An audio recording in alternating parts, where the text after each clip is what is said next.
Boa tarde a todos. Agradeço aos mentores da Associação Espírita Lauro Machado e aos dirigentes da casa pela confiança e por mais essa oportunidade. Estamos iniciando o capítulo 19 do Evangelho segundo o Espiritismo, A Fé Transporta Montanhas.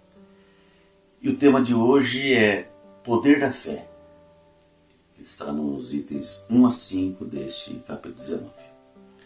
Kardec nos traz uma clássica passagem do Evangelho de São Mateus, segundo a qual um homem se aproximou de Jesus, ajoelhou-se aos seus pés e pediu piedade para o seu filho, que sofria muito, né? Ele era lunático, ele tinha distúrbios mentais, né? Então ele disse que havia já apresentado seu filho aos apóstolos, mas os apóstolos não puderam curar o filho. Então Jesus fez a desobsessão, e os discípulos, né, os apóstolos em particular, perguntaram a Jesus por que eles não conseguiram expulsar o demônio. E Jesus respondeu a eles: é por causa da vossa incredulidade. Se tivesses a fé do tamanho de um grão de mostarda, dirias a esta montanha: transporta-te daqui para ali, e ela se transportaria. Nada vos seria impossível. É claro que quando Jesus fala em transportar a montanha de um lado para o outro, daqui para ali, ele está falando, isso é uma alegoria, né? Ele está falando em sentido figurado, né? O que é antinatural, né, não pode ser feito pelo poder da fé. A montanha citada por Jesus significa os nossos obstáculos, os nossos vícios, as nossas imperfeições, as nossas dificuldades, etc. Né?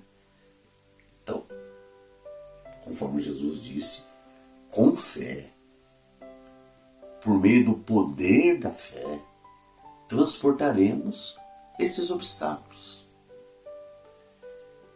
Mas, só que quando nós passamos por dificuldades, nós preferimos pensar que Deus se esqueceu de nós, que nós não merecemos sofrer tanto. Nós sempre nos colocamos na posição de vítimas. Só que fomos nós quem construiu essas montanhas. Essas montanhas, né, significando os obstáculos em nossa vida, não foram colocados por Deus, nem pelas pessoas do nosso convívio. Nós é que atraímos os obstáculos durante a nossa jornada, a nossa caminhada espiritual. A nossa fé, ela é vacilante. Eu valho-me mais da fé para tentar buscar uma satisfação dos meus interesses, né, pessoais, mais para satisfazer os meus interesses pessoais, do que para solidificar a minha crença na existência de Deus. Via de regra, busca-se a fé na religião, só que sem muita convicção. Todas as religiões têm o seu valor. Nenhuma é melhor que a outra. Mas as religiões somente mostram o caminho. Se eu vou para o Rio de Janeiro, eu posso ir a pé, posso ir de carro, posso ir de ônibus, posso ir de avião, etc. Eu vou chegar lá. Então, dependendo do modo que eu for, do meio de transporte que eu me utilizar, eu chegarei lá. Mais cedo ou mais tarde, demorarei mais tempo ou menos tempo, mas eu vou chegar. Mas quem tem que trilhar o caminho não é a minha religião, sou eu mesmo. A fé está dentro de nós. E temos a fé cega, né? Aquela quando se acredita em tudo, tudo que é dito, se acredita, sem se questionar nada. E temos a fé raciocinada, ditada por Kardec, que é a fé que questiona, que é a fé que pergunta, que é aquela fé que não tem superstições. E quando a gente começa a ter compreensão das coisas, do porquê que elas acontecem, a fé se fortalece. Com a fé raciocinada, aumenta a nossa crença em Deus. E vem a confiança em nós mesmos, né? Não é o ver para crer de Tomé. No Espiritismo é o compreender para crer. Não vejo a Deus, né? Não vejo Deus, não consigo enxergar, mas vejo suas obras. Compreendo a minha situação, os meus problemas, e por isso eu tenho uma fé fortalecida. A fé tem que ser cultivada de forma racional, e o Espiritismo amplia os horizontes da fé. Nós temos que ter a convicção de que tudo está no seu lugar e que nós passamos por aquilo que é necessário para a nossa evolução espiritual, e não somente por aquilo que nós merecemos por conta de coisas do passado, etc. Não, é aquilo que é necessário para nós. Por mais que tudo pareça desordenado, tudo tem a sua lógica. Essa é a convicção que nós devemos ter, e a certeza da justiça e da misericórdia de Deus. Às vezes passamos por doença e nos recuperamos dessas doenças para o despertar maior, ou o despertar da fé. Chico dizia que a doença também é uma bênção, e que o mal é o bem que nós ainda não compreendemos. André Luiz, por seu lado, diz que a doença é um dreno energético. A fé produz um campo mental saudável. A fé nos traz a paz. A paz nos traz a saúde, a esperança e o otimismo. Com o pensamento positivo, o nosso sistema imunológico funciona melhor. Um hospital de Santa Catarina fez um convênio, entre aspas, né, com uma entidade espírita e submeteu uma das alas da UTI a sessões de passes diários. Então os médiuns iam lá e aplicavam um passe coletivo, mentalizando naqueles doentes, né? Então, por conta daqueles passes coletivos, os doentes começaram a se reanimar. O otimismo se instaurou entre os médicos, entre as enfermeiras e entre até os doentes. E esses doentes dessa ala se restabeleceram muito mais rápido que os das outras alas. É o poder da fé. Há quem explique o câncer como resultado da perda da memória das células, né? Então as células se multiplicam a cada determinado tempo, uma morre, a outra substitui. Com as emoções desestimuladoras, especialmente a tristeza, o estresse, essas multiplicações se aceleram e as células se perturbam, perdem a memória e surgem os tumores cancerígenos. Então a fé, a confiança, o otimismo nos afastam desses problemas, da tristeza, etc. Se eu estou equilibrado, confiante em Deus, não adianta a mandinga, a magia negra, pois isso não vai me afetar. Os obsessores se aproveitam das nossas fraquezas, se aproveitam das janelas que se abrem em nossas mentes. A fé é um sentimento que trazemos dentro de nós, em nossos espíritos, só que ela está latente. Tá adormecida. É como uma semente, né?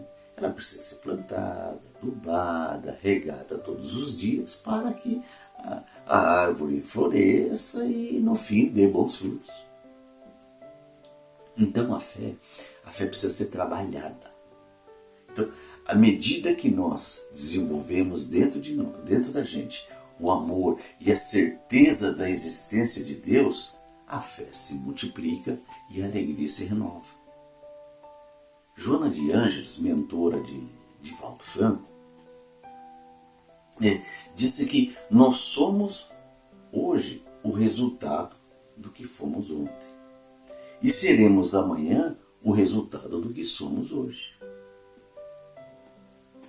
Ou seja, nós somos os responsáveis pela nossa vida. Não há castigos, há responsabilizações pelos atos. Se nós investimos em nossa vida corporal, se a gente paga plano de saúde, contribui para o INSS, para uma aposentadoria na velhice, etc. Por que nós não vamos investir na nossa vida espiritual se o nosso objetivo maior é a eternidade? Nós devemos enxergar as dificuldades como oportunidades para nos desenvolver. E se nós chegarmos a essa compreensão, a nossa fé irá se fortalecer. Só que, devido ao nosso estágio evolutivo, ainda inferiorizado, a nossa fé tem raízes fracas. São poucos aqueles que têm verdadeira convicção na misericórdia de Deus. Nossa fé ainda é vacilante, falta firmeza, e isso resulta das nossas incertezas.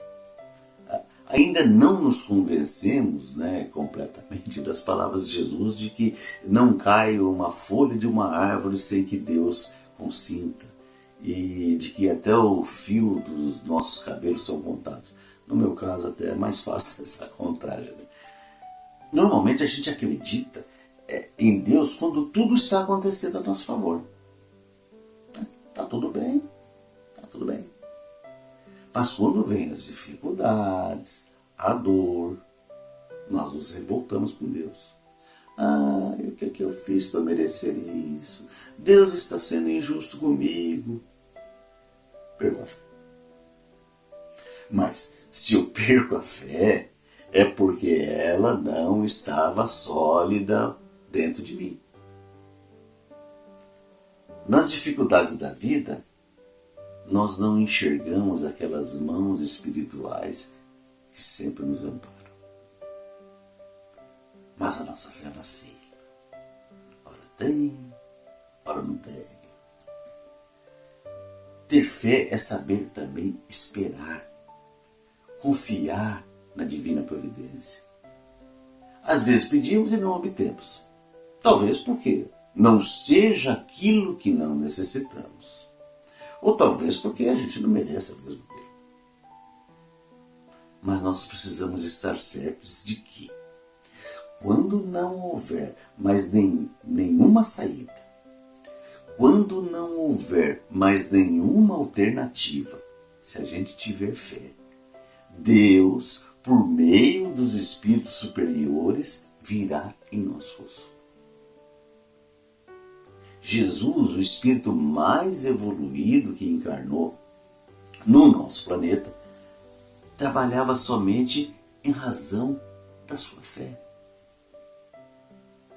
Nas tentações de Jesus no deserto, de Lucas, capítulo 4, versículos 1 a 13, se não me engano, quando Jesus passou 40 dias no deserto da Judéia, sem comer, veio o obsessor e disse: se és filho de Deus, transforme esta pedra em pão.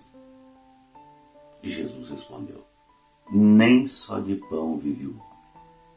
Ou seja, eu permaneço confiante em Deus, permaneço firme na minha fé. E olha que nós estamos falando de Jesus. o espírito que não coube na história. Jesus dividiu a história, dada a sua importância. A história se divide em antes de Cristo e depois de Cristo. A verdadeira fé pode curar. Não é milagre. Fluidos são emanados e captados, absorvidos. Quando se crê, a mente acelera as partículas doentes e aqueles fluidos do bem sufoca essas partículas doentes. Jesus não veio ao mundo para fazer milagres, para curar. Ele veio para aperfeiçoar a segunda revelação de Moisés. Jesus prometeu alívio e não cura. Vinde a mim e eu vos aliviarei. Nem todos os que se aproximaram de Jesus foram curados. Ou porque não tinham fé suficiente, ou porque não mereciam. Jesus, antes de mais nada, perguntava: você crê? Você tem fé? Então seja feita conforme a tua fé. Depois de curado, Jesus dizia: vá, a tua fé te curou. Ou seja, Jesus já demonstrava que ele era somente um instrumento, doando fluidos em abundância. Mas o resto era por conta da fé. Era por conta do merecimento. Era por conta da necessidade de cada um. Às vezes a cura não é o melhor para mim. Às vezes a cura pode gradativamente fortalecendo ainda mais a minha fé, a minha crença. E às vezes com a doença e a morte gradativa do corpo, o espírito sofrerá menos com o desencarne do que, por exemplo, com a morte abrupta, um acidente de carro, por exemplo. Há relatos de que Kardec, antes da codificação, teve problemas de visão e uma magnetizadora curou Kardec. Divaldo Franco conta que foi curado de um câncer. Tinha um câncer na garganta, Então, após ter sido diagnosticado pelo médico, esse câncer na garganta, ele foi ter com Chico Xavier. E no dia da sessão, lá no centro de Uberaba, Chico pediu para Divaldo fazer a interpretação do Evangelho. E ele, mesmo sem poder falar, com muita dor, a dor era insuportável, ele, claro, atendeu o pedido de Chico. E depois da sessão no centro, eles foram para a casa do irmão do Chico Xavier. Eram 5 homens, disse Divaldo. E Chico disse: Divaldo, por que você não toma um passe? Aí Divaldo pensou: mas foi só para isso que eu vim aqui, Chico. Bom, aí entraram num quarto, fechou-se a porta, apagou-se a luz e abriu-se a janela do quarto. E Chico aplicou o passe em Divaldo Franco. De repente, mesmo só havendo homens dentro daquele quarto, Divaldo ouviu uma voz de uma mulher que perguntava: Divaldo, você quer ser curado? Você acredita que isso pode acontecer tal como fazia Jesus? E Divaldo respondeu: claro que sim. Então ele abriu os olhos e viu uma menina loira, alemã, tinha 16 anos de idade, ali materializada na sua frente. Era o espírito Sheila, que foi enfermeira na época da Segunda Guerra Mundial. Divaldo disse que um clarão iluminou o local, com tal intensidade que dava para ver os tijolos no chão. Ela pegou algo como uma caneta, e disse: isso é radioativo. usou a palavra radioativo. E na época, a ciência ainda não tinha desenvolvido a radioatividade. Tudo isso que ele falou foi de volta. Né? E disse, então o Espírito chega, abra sua boca que eu vou cauterizar as células cancerígenas de sua garganta. Vai doer. Ficou a caneta, perguntou, doeu? Ele falou, sim, doeu. Então, abra a boca de novo que vai doer ainda mais. Bom, terminada a cauterização, o Espírito chega, afirmou Divaldo, né? Materializou um lírio, uma flor, né? Um lírio que só é encontrado nos Alpes austríacos. Segundo Divaldo, o nome é de Edelweiss. Materializou a flor, deu a Divaldo. E também deixou com Divaldo um pedaço de pano do seu avental. E ele diz que conserva esse pedaço de pano até hoje. O Espírito materializou-se. Impressionante. E nós estamos falando de Divaldo Franco. Nós estamos falando do espírita, na minha opinião, do espírita encarnado mais respeitado do mundo. Hoje, com 95 anos de idade, ele nasceu acho que em 1927, e ainda proferindo palestras pelo mundo todo, irradiando a sua fé. Esse é o poder da fé. Uma bandeira do Espiritismo é: fora da caridade não há salvação. E a salvação não é a salvação eterna, vai para o céu e tal. É a salvação das nossas imperfeições. A salvação das nossas imperfeições só virá pelo exercício da caridade. Então, a caridade é a condição para a evolução. O exercício constante da caridade irá fortalecer a nossa fé, a nossa crença em Deus. A caridade nos afasta do egoísmo, nos faz pensar no próximo. A caridade, diz Emmanuel, é o amor em ação. O exercício constante do amor nos fortalece e fortalece a nossa fé.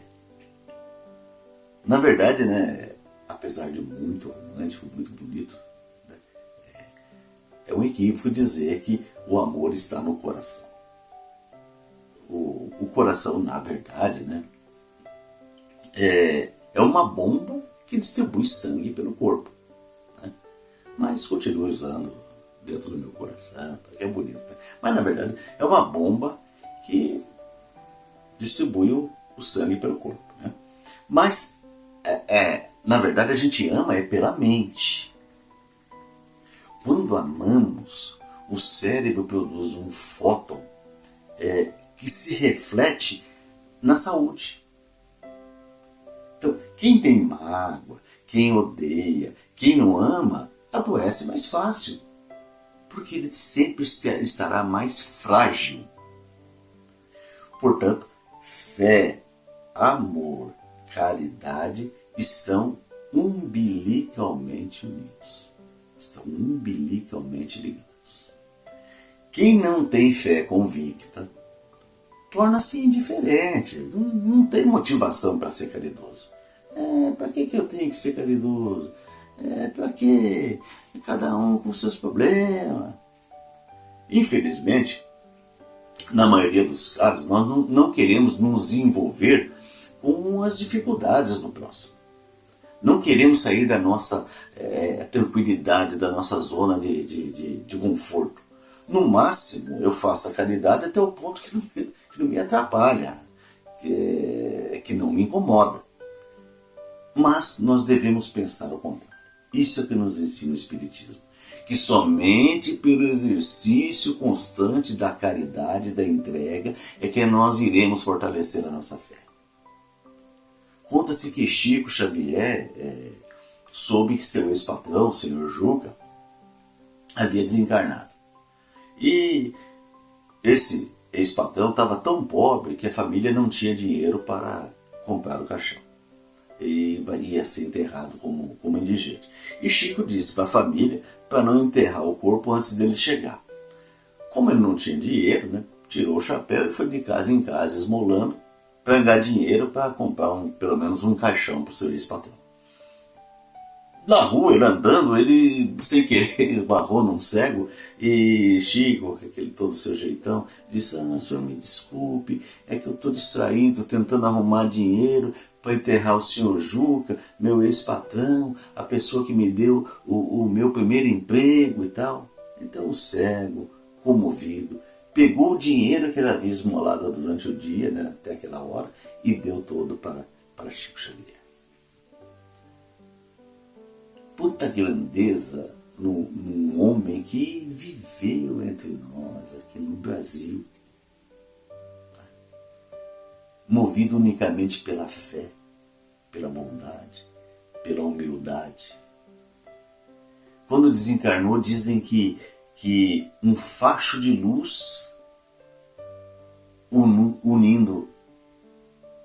desceu um facho de luz unindo a terra ao espaço. E que Chico, o espírito de Chico, foi conduzido pelo espírito de sua mãe. E Chico foi recebido no mundo espiritual com um abraço de Jesus. Nós devemos buscar a alegria de viver.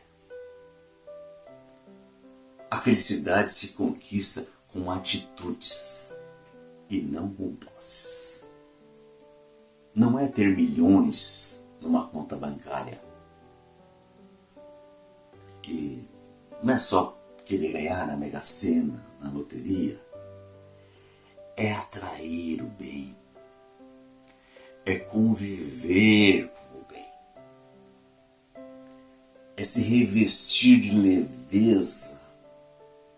É contagiar o ambiente em que a gente transita, contagiar esse ambiente com alegria, com amor. A fé é a base da regeneração. É a fé que nos conduz. Pois bem, a vida é feita de escolhas e nós devemos fazer com que, ao chegarmos no mundo espiritual, tenhamos a consciência de que, dentro das nossas limitações, fizemos o melhor possível. E chegando lá, que nós não tenhamos vergonha das nossas atitudes e nem das nossas decisões. Muito obrigado a todos. Que nós tenhamos uma semana de muitos progressos espirituais. E ainda se vier noite traiçoeira, se a cruz pesada for, Cristo estará contigo. O mundo pode até fazer você chorar, mas Deus te quer sorrindo.